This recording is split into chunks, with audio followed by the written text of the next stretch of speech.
Hey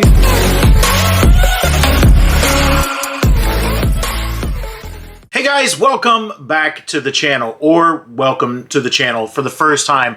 If you're clicking on the title, it is a doom and gloom title, because we've all experienced it. My name is Max. I am the fast-talking flipper. Angie is my better half. She runs things behind the scenes, and it's still early on a Sunday morning, so I would not expect to see her out here just yet. But what we are is resellers, and my claim to fame, so to speak, is that in a year, from start to finish of one not a calendar year, but 365 days consecutively, we did 6 figures in sales, part-time on eBay, buying at yard sales, thrift stores, estate sales, that kind of thing, and selling it on eBay. We did that in our first year of actually putting some focused effort on going just on that platform. So that's where we come from. And the reason why I wanted to film this video today was because I had a pretty deep conversation with a gentleman on one of the Facebook platform reselling groups. And we've all seen it. We've seen people complaining about terrible sales on eBay and how sales are down and eBay is dying and eBay has changed the algorithm, and you hear all of these tin hat conspiracy theories about what's going on. In this particular conversation, the gentleman jumped in and said that eBay changed the algorithm sometime in March or April, and everyone who was not promoting, or even everyone who was promoting, lost half of their views. And it just isn't true. He never once gave any kind of actual data to support the conversation, and he went on to talk about how he made an experiment where he stopped promoting items and he put the same items that he was not promoting, some of the same items, a very small snippet of the same items, on another platform, Mercari in particular, and those items got more views on Mercari than he got on eBay. Okay, cool, fantastic. That's actual hard data that we can work with. So the conversation started from there. With that, it made my point even more relevant. And here is the whole thing. The problem with eBay right now is you. That's a hard pill to swallow. I get it. And it's an unpopular opinion. Everybody wants to blame somebody other than themselves. But the real problem with eBay, if you're having issues, is you. And my post on there was in response to someone saying that their eBay sales were slow. And I said, well, it's the items that you're selling, because that's the truth. If you're selling the wrong items on eBay, for instance, this gentleman sold books and records, and he didn't sell like cool books and records, he just sold books and records. So he sold country, gospel, that kind of thing. Things that don't really sell. And my point to him was that those probably would do better on a different platform. If your buyer isn't here, you can't blame eBay. The buyer is somewhere else. And he knew that because he went on another platform and saw better sales on another platform. Stop posting those things on eBay. Stop focusing your time on eBay. And his first stepping off point, and you hear this constantly when you post in any of these forums, is, I've been selling on eBay for 147 years. That is the most condescending way to start a conversation, and I will drag you every time that you say that. I've been selling on eBay for 19 years. And none of that matters unless you're successful right this moment. He said he had been selling on eBay for 25 years. 25 years ago, eBay was using checks and money orders to take payments. None of that is relevant. All it tells me is that he's been around long enough to know that there's change. My 2000 Chevrolet Silverado that I drive, it has a key that you stick in, traditional type of key, that we turn over on the column and we wait for the vehicle to start.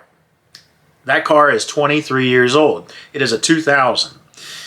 My new 2023 Chevrolet Malibu has no key that you put in the column, no key that you turn over, It just has a fob that I lay in the center console and I press a button to start. Would I be correct in blaming Chevrolet, because I've been driving that truck for 23 years, had I had it since new, that this new car doesn't work the same way as the old one does? Is that Chevrolet's fault?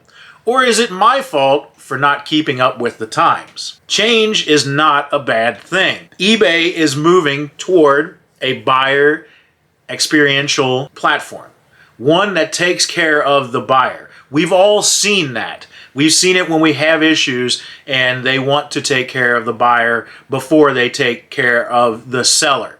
So with that, they are going to reward sellers who take care of business, who are constantly interacting with the platform, who have quicker shipping than other sellers, who have better descriptions, who have better pictures and more pictures. Those kind of particular metrics will rank higher in the algorithm than the guy who uses a 2 or 3 word description, a terrible title, only a couple of pictures, and has 3 or 7 day shipping. When you compete with me, you have to compete with AI descriptions, you have to compete with titles that use up almost all of the characters that we can have, utilizing keywords, and at least 9 pictures in most of my listings. I offer 1 day shipping, I offer free returns. That's your competition. And if you're not keeping up, you will fall behind. Because of that, we have been rewarded and our sales are up. That's the way it works. So remember, when you're examining how things work on a platform, you have to look at it, are you operating by how the platform wants you to operate? We sell on Poshmark. I have not had success with Poshmark. So when I look at Poshmark, am I right to blame Poshmark because I have the same items on eBay that I do on Poshmark, and the items are selling on eBay? I have to go through and delete them off of Poshmark. Is that Poshmark's fault, or is it my fault because I'm not interacting with Poshmark the way I should?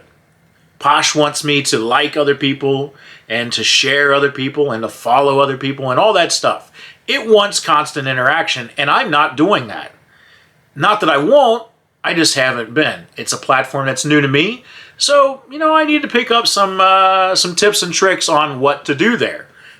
I'm still giving it time, but it's not right for me to blame Poshmark for my shortcomings and say that Poshmark is the devil. That's not the way that this works. As I said before, when you compete with me, you have all these things that you need to compete with. So if we're selling the same item, that's how you have to look at it.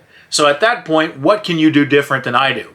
The trick would be to sell at a cheaper price or to promote ahead of me. I promoted a 5% rate. 80% of my listings, maybe 90%, are promoted at a rate of 5%. I won't go any higher than 5. If the suggested rate is lower, I'll go with a lower percent, but I will not go higher than 5. That's my limit right now. Might it change in the future? Perhaps. I don't know, but we'll have to see. The things that I have found most successful from my particular store in recent months, and the number one has been to end 23 items a day and to sell similar those 23 items, lowering the price by 1 cent. I don't change anything else about them. And I schedule them to start their listing 1 hour apart each, so that there is some kind of movement in my store all day long for 23 hours straight. I try to come out and list 5 items a day, but there was a point in time where we didn't list for a week straight, and we still saw absolutely phenomenal sales. We are still seeing great sales. Granted, it's Q4. I'm clouded by that. I understand that. But our sales are very much higher than they were last year. Very much higher than last month. We're 30% higher than last month already for the month of November. So sales are definitely up. Another thing that we have done is the free shipping. Excuse me, not free shipping, free returns. Free shipping is not something I suggest for anybody. We normally do shipping on top. There's a few categories, media being one, where we may do free shipping on those items, but typically it's shipping on top. Free returns. Our free returns we turned on mid-September, and we haven't really had anyone, well, I don't want to say that. We haven't had much abuse of the system. We have had a couple. We had an item get returned that was ordered for a holiday. They used it for the holiday, and then they returned it back to us. You're going to have that. Had they returned it back to us in the same condition that it arrived to them in, we would have given them all their money back. However, they failed to package the item correctly, and it was somewhat damaged in shipping. So we didn't refund all of their money. Short of that, you're going to get the normal piddly thing that you would get. I would say returns are up maybe 10% over where they would be before we started that. We would still get items that got there. They would say it's incorrect, and they would return it. That happens. You know, they thought they were ordering one thing. For instance, we sold some pans. They thought they were getting 3 pans with a lid. They got 3 pans, no lid. There's no meeting of the minds there. So we can't sell them that. With that, eBay looks at our buyer experience when they interact with us as higher than others. So therefore, we are going to rank higher in the algorithm than other people would if we're selling the same product. The other one is to allow for offers. We take offers on everything. It doesn't matter what it is.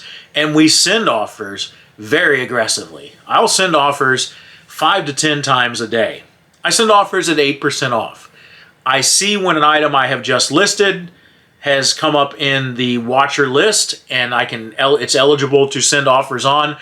I won't send an offer on that. I'll wait a week or two before I send an offer on something I've just listed, unless I think that it's a slow-moving item, and then I'll send an offer right away to try to get it to move. We send those offers very aggressively, and we allow for buyers to actively send us offers. You know, there's passive and there's active. Passive is when the buyer looks at your item and you send an offer to go after them. Active is a more interactive, process where the buyer sends you an offer right away saying, I will pay this, and you're welcome to counter. A lot of those offers are insulting. The problem with eBay is you. Who cares if you have a $100 item listed and you take any offer on the planet and it comes in at $25? Who cares? It's activity on your item. You should thank that particular person for, number one, looking at your item, and number two, interacting with it because it keeps it relevant. You're welcome to decline their offer.